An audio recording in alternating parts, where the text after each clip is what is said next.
Hello, crypto boys and ghouls, and welcome back to the channel, Tales from the Cryptmancer, where we feature content on play-to-earn games on the blockchain, such as Splinterlands.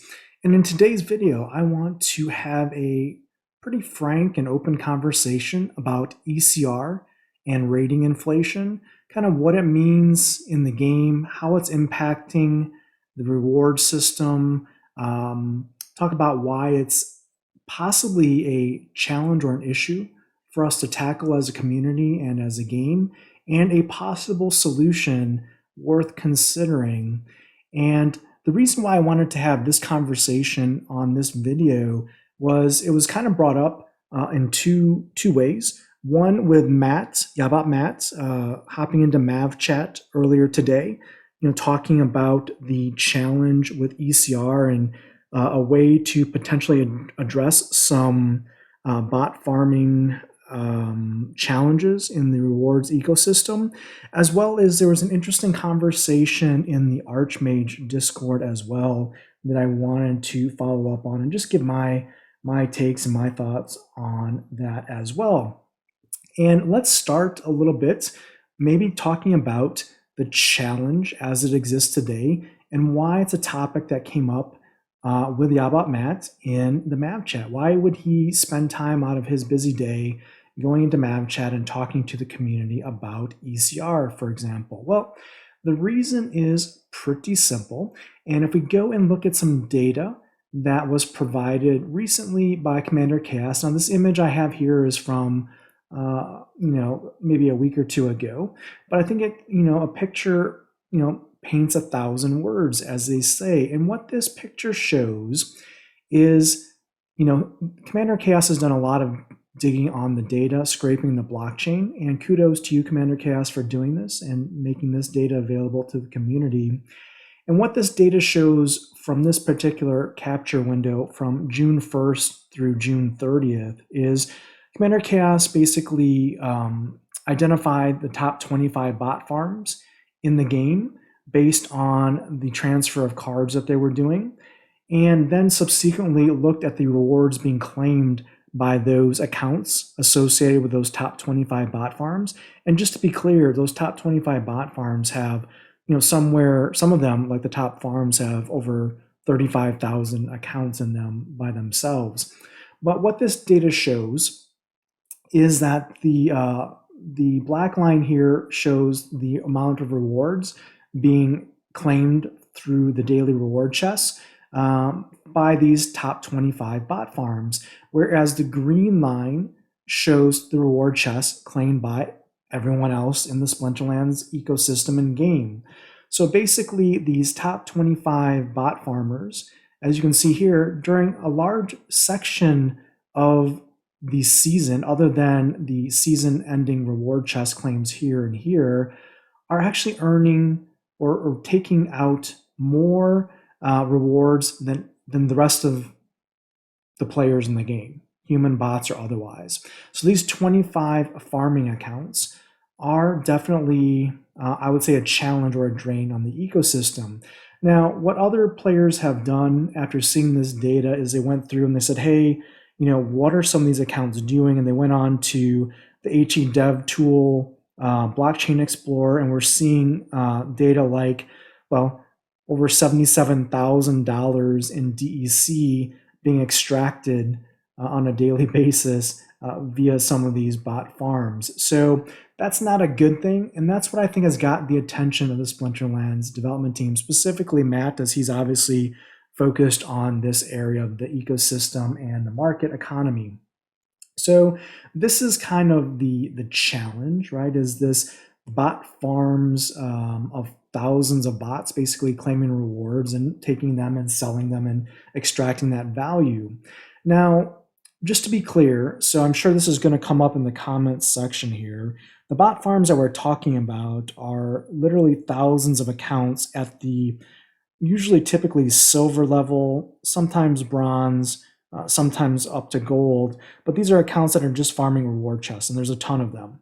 Now, what we've talked about recently in some of my videos on this channel are the Archmage service, which is I would call it a premium hand selection tool. It's really not a bot farm, right? It's taking one account, all the assets on that account, and using it to play optimally in ranked battles, right? So there's differences there. And I just want to be clear about that. When we're talking about this chart and the reward extraction, we're not talking about an Archmage app that's running one account. We're talking about bot farms that are running thousands of accounts just for the pure point of taking those cards, reward cards, and reselling those. So just to be clear about that.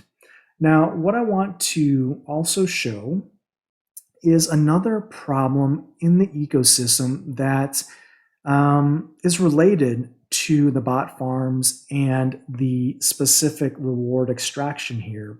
And that has to do with rating inflation. Now, what rating inflation is basically saying that, hey, there's a ton of bots out there. And what are the two advantages that bots have in a bot farm over humans? Well, the one advantage is they have a lot of bot accounts, right? That's one thing. The second distinct advantage that a bot farm has over a human player is the number of games a bot can play consistently.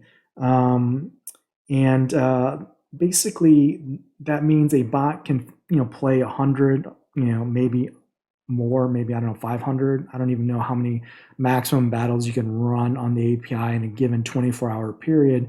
But let's say anywhere between 100 and maybe 1,000 battles in a day. I'm not really sure the exact maximum number, but it's a lot. It's a lot more than you or I would ever be able to play. And what rating inflation says is when you have thousands upon thousands of bots in the game climbing up ratings using this kind of formula right here, this ranking points formula, which says the number of ranking points gained for each victory depends on whether your opponent is higher or lower than you in rank, your win streak, and if your current ranking is above the amount needed to advance to a new league. Well, the net of this is the more battles a bot plays, just by the nature of this math of the ranking points, it's automatically going to increase its rating over time, assuming just a 50% win rate. And what that means is if a bot runs 100 or 500 or 1,000 battles in a day, it's going to slowly accrue rating points just organically, just by playing battles. It just happens, right? And what does that look like? Well, let's take a look at what the bot farms look like when it comes to ratings.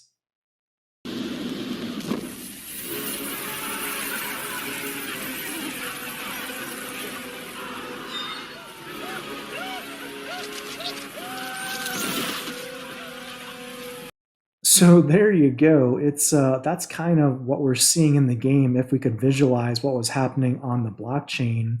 And why does it matter? Well, it matters because the reward share formula here uses rating here. You can see the R share formula is rating cubed divided by 1,000 times the ECR times bonuses equals your R shares that you're going to get for your daily focus or your season chess. Now, why is that important? Well, rating inflation is a problem or a challenge as it pertains to bots because let's just do math here. So let's go into Splinterlands. Let's look at silver as an example, the silver league. If you're a bot and you're playing with a rating at the top of silver 1, let's say 1899, even if you only have 15,000 collection power rented as a bot, you can easily get to over 1899 as a rating just through the rating inflation, which we just talked about. Now let's do the math there. So if we look at a calculator here and we just do the R shares formula, 1899 times 1899 times 1899, that's the rating cubed. We now divide that by 1,000. So if you have a bot playing with a rating at the top of silver 1 due to rating inflation, just based on the number of battles that they're playing, the R shares, assuming let's say 100% ECR here, is 6.8 million R shares before times the ECR or the bonuses. Now, why does that matter? Well, let's look at another comparison. Let's look at this bot was playing at silver 3, at the bottom of silver 3 with 15,000 power. That rating is 1,000. So let's take 1,000 cubed, and I'll give you a secret. It's going to be right here. It's going to be a billion, and we divide it by the 1,000 in the R share formula. And there you go. So a bot at the bottom of silver 3 rating is going to get 1 million R shares per win, where again, a bot at the top of the silver 1 rating, for example, is going to get 6.8 million. That's a difference of 7 times, or almost 7x the R shares that they're getting through rating inflation. So that's a problem because, again, bots organically, through playing battles just naturally against each other or against other humans, are going to naturally, over the course of days in a season, get above that silver 1 rating if they just have that minimum 15,000 collection power rented. So they're getting extreme benefits just by spamming battles that you or I as a human cannot do. So what is the possible solution here that we could propose that's not super complicated, that could go into the game essentially tomorrow, that would curb some of the bot farming that's happening, but not necessarily impact a new player playing in bronze or silver, or a player like maybe you or I that have been playing the game for a little bit of time? Well, the easiest way to nerf a bot farm in such a simple fashion is just to limit how many battles can be used daily to earn both rewards and rank or rating points. And it's kind of similar to the saying, nothing good happens after midnight, right? Nothing really good happens for the Splinterlands ecosystem probably after 50 to 100 battles in a day, and we can use that as a starting point.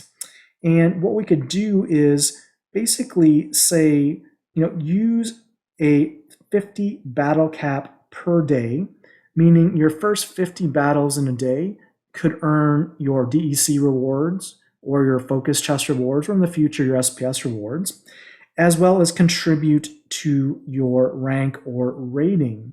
And anything after that would just be basically for practice or for fun and wouldn't really reward you any focuses or DC or rating points. And what that does is gives us a point to look at analytics and see what that does to bot farms and the reward inflation. Now, if that 50 number would need to go up or down, we could adjust that as required, to make sure that the right behavior was being seen in the broader ecosystem here and in the market, in the economy. So I can already hear the cries of despair across YouTube going out as I offer that suggestion. And you might be saying, hey, Tails, what are you talking about? I play over 50 battles a day, and this would hurt me, and this would be terrible for me, and the sky is falling. And you know what I would say? I would kind of give you this look and say, really? Do you really play over 50 battles a day? Is the sky really falling? Would this change really affect your Splinterlands play? And here's where I say that. Let's look at battles, right? Let's look at history. So here's my account from last season. I made it into Champ 2. I got a 3750, not Champ 2. I made it into Champ 3 with a 3751 rating. I was 687 on the leaderboard for champion, which is basically saying I'm at the bottom of the champion pool here. So there's probably around 700 players in champion last season. But I played 511 battles to get here. And trust me, I spammed a lot of battles because if you look at my win rate, it wasn't great. We were punching up pretty much all season long, and I put in a lot of time to try and just sniff Champion 3. And if we do the math here, last season I believe was 13 days. It was a shortened season, so I don't want to really go into my win rate. It was a little below 50%. It was probably like around 49%, 49.5%. But if we take 511 battles to get into Champ 3. We divided by 13 days. On average, even though I was spamming battles manually, trying to brute force my way into Champion 3, that's 39 battles a day. And for me, that's a lot. That's more than I probably have played in a long time, possibly ever, just because last season was so hard. 39 battles a day is still less than 50 that we're talking about as a hard cap for rewards, for focus, and rating points. So, really, if we look at this, at least from my data point, I wouldn't have been impacted by this. But bot farms that are farming and spamming 10 battles an hour, running 240 or 100 battles a day, would be affected by this, and it would slow them down. What I'll also say here is let's look at the battle time. Like the battle time, I think is like between 2 or 2.5 minutes to select a team. And if you're playing at the top levels of the game, you're not, necessarily entering teams super fast. Let's say it takes you on average, 2 minutes, maybe a minute and a half to enter your team.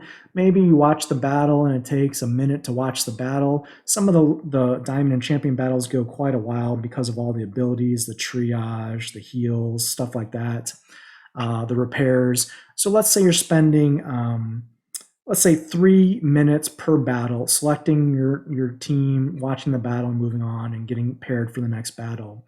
If you were to play 50 matches a day, and spending 3 minutes on average per battle, that means you're spending 150 minutes playing Splinterlands a day.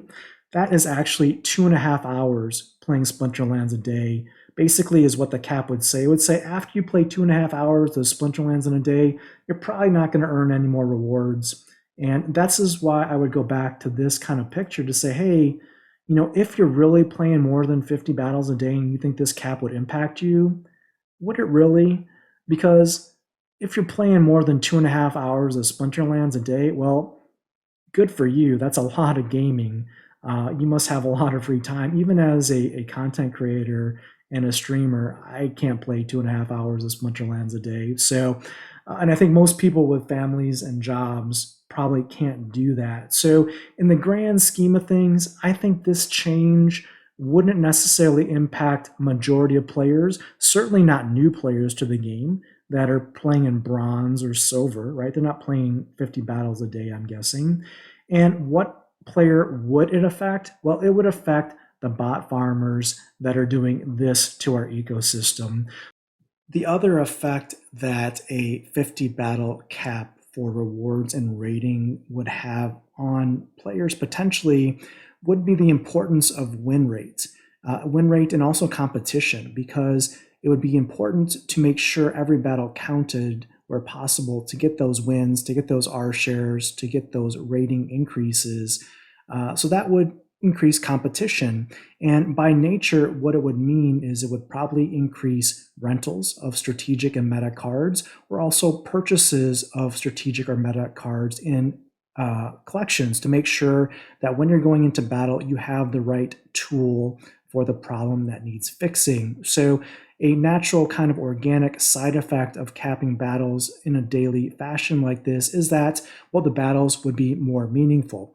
They would also probably be a little bit more stressful and a little bit, more competition there. But at the end of the day, the behavior that would naturally probably happen because of that would be increases in rental prices or card purchase prices, just because people would want to get a more competitive and a broader, deeper deck to compete with. So that's the proposal I set forth. Let me know your comments below in the video description here. Is this something that could be considered? Could it help fix the challenge that we're seeing in the current ecosystem for rewards? Or am I just crazy? Let me know in the comments below. I look forward to the conversation. And until next time, keep stacking those stats. That's entertainment.